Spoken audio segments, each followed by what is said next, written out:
Hello everyone, welcome back to my YouTube channel. आज हम आप सभी को एक विशेष प्रकार के व्यंजक का गुणनखंड करना सिखाएंगे। तो आइए हम देखते हैं। इस विशेष प्रकार के व्यंजक में दो तरीके के सवाल पूछे जाते हैं। पहला व्यंजक दिया रहता है और उसमें पूछता है कि इसमें कितना जोड़ें कि यह पूर्ण वर्ग हो जाए, और दूसरा पूर्ण वर्ग बना करके किसी व्यंजक का गुणनखंड करना। तो आइए हम पहला सवाल अपना देखते हैं।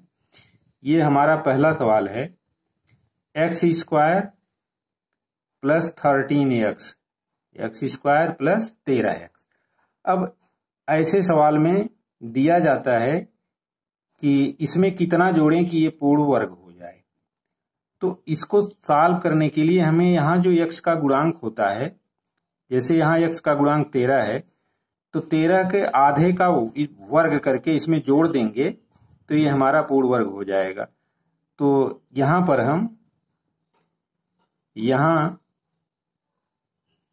हमें पूर्ण वर्ग बनाने के लिए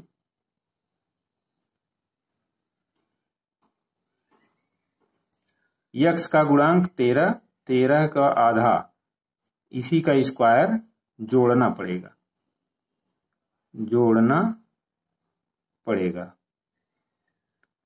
तो आइए हम इसको जोड़ लेते हैं। तो ये हमारा हो जाएगा x square plus 13x plus 13/2 का होल स्क्वायर। तो अब यही हमारा हो जाएगा पूर्ण वर्ग के रूप में, इसको लिख लेंगे x प्लस 13/2 का होल स्क्वायर। तो ऐसे सवालों में बस यही पूछा जाता है, व्यंजक दे दिया जाएगा और उस पूछेगा कि इसमें कितना जोड़ें कि पूर्ण वर्ग हो जाए। तो उसमें जो x का गुणांक होता है उसी का आधा का स्क्वायर इसमें जोड़ देंगे तो वो हमारा पूर्ण वर्ग हो जाएगा। आइए अब दूसरा सवाल हल करते हैं। हमारा दूसरा सवाल है, x square minus 4x minus 5। यहाँ पर इसको पूर्ण वर्ग बना करके इसका गुणनखंड करना है। तो यहाँ पर x का जो गुणांक है, जहां पर ये दो पद पूर्ण वर्ग नहीं है, तो उसको पूर्ण वर्ग बना गुणनखंड करने के लिए x का जो गुणांक है इसी का आधा का स्क्वायर करके जोड़ देंगे और घटा देंगे तो हमारा ये पूर्ण वर्ग बन जाएगा। तो आइए इसको हल करते हैं। तो यहाँ पर ये एक्स स्क्वायर है माइनस 4x, इसमें 4 का आधा कर देंगे, इसका स्क्वायर जोड़ेंगे, फिर इसको घटाएंगे भी, -5 माइनस 4/2 होल स्क्वायर। तो यही इसमें करते हैं, तब ये हमारा पूर्ण वर्ग के रूप में आ जाएगा। तो अब इसको हम लिख देंगे, यहाँ पर देखिए एक स्टेप और लिख लेते हैं, एक्स स्क्वायर माइनस 4x और प्लस ये हमारा 4 का आधा 2, 4 का आधा 2, 2 का वर्ग 4, यहाँ पर प्लस 4 हो गया हमारा, माइनस यहाँ पर 5 है और यहाँ पर 4 का आधा 2, 2 का वर्ग 4 हो गया हमारा। अब इसको हम लिख देंगे x square minus 4x plus 4, यहाँ -9 हो जाएगा। अब इसकी जगह हम लिख देंगे x माइनस 2 का होल स्क्वायर, और यहाँ 9 की जगह लिख देंगे 3 का होल स्क्वायर। अब ये हमारा इस फॉर्म में आ गया, a square minus B square के रूप में, ये a square minus B square के रूप में। तो ये स्क्वायर माइनस बी स्क्वायर होता है हमारा a प्लस बी और इंटू a माइनस बी। तो अब इसी के रूप में इसको लिख देंगे, हमारा गुणनखंड हो जाएगा। तो आइए हम इसको लिख देते हैं, ये x minus 2 a plus B plus 3 लिख देंगे इंटू x माइनस 2 माइनस 3। तो ये हो गया हमारा x प्लस 1 प्लस 3 माइनस 2, तो प्लस 1 होगा इंटू x माइनस 2 माइनस 3 हो जाएगा -5। यही इसका गुणनखंड होगा जो दिया गया व्यंजक है, पूर्ण वर्ग बना करके इसको ऐसे हम करते हैं। आशा करता हूं कि यहां तक आप लोगों को समझ में आ गया होगा। अब हम अगला सवाल बताते हैं। ये हमारा अगला सवाल है तीसरा, यहाँ तीसरा सवाल है, ये हमारा है a⁴ plus a² b² plus b⁴।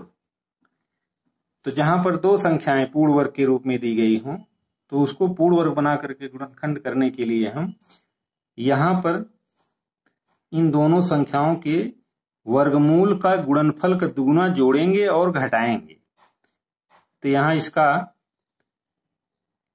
ए स्क्वायर का होल स्क्वायर है और ये हमारा बी स्क्वायर का होल स्क्वायर है। तो इन दोनों के गुणनफल का दुगुना अर्थात 2a स्क्वायर बी स्क्वायर जोड़ने और घटाने पर, जोड़ने और घटाने पर, एक बार जोड़ेंगे फिर घटाएंगे तो ये हमारा पूर्ण वर्ग के रूप में बन जाएगा। तो ये हमारा हो गया a का power 4 plus 2a square B square plus b का पावर 4 प्लस यहाँ जो a स्क्वायर बी स्क्वायर लिखा गया है यहाँ लिख देंगे a स्क्वायर बी स्क्वायर, फिर यहाँ जो जोड़े हैं वही उतना घटा लेंगे a स्क्वायर बी स्क्वायर। अब आइए इसको सिंप्लीफाई करते हैं।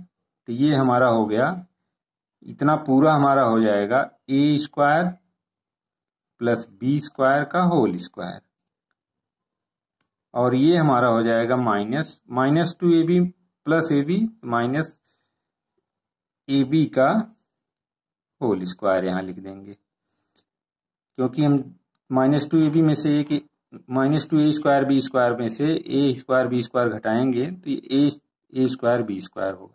अब ये हमारा a square minus B square के रूप में आ गया। तो जब ये a square minus B square के रूप में हमारा आ गया तो इसको हम सिंप्लीफाई कर देंगे। एक ब्रैकेट में हमारा हो जाएगा a square plus B square a plus B plus A B और दूसरे ब्रैकेट में होगा a minus B, a square plus B square minus A B. आशा करता हूं कि ये भी सवाल आपकी समझ में आ गया होगा। अब हम चौथा सवाल सॉल्व करेंगे। यही हमारा गुणनखंड होगा जो दिया गया व्यंजक है एक power 4 plus a square B square plus B power 4। इसको हमने पूर्ण वर्ग बना करके इस तरीके से गुणनखंड किया।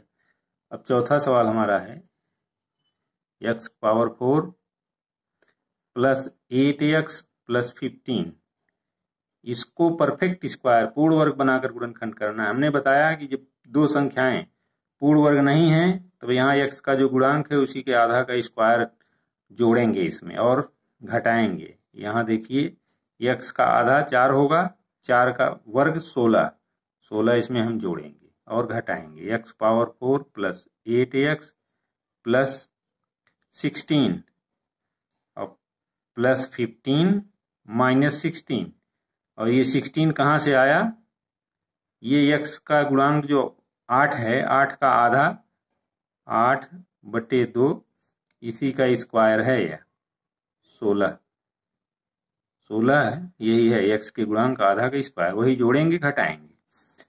अब ये हमारा हो जाएगा x स्क्वायर प्लस 4 का होल स्क्वायर हो गया यहाँ तक और फिर ये -1 का होल स्क्वायर हो गया।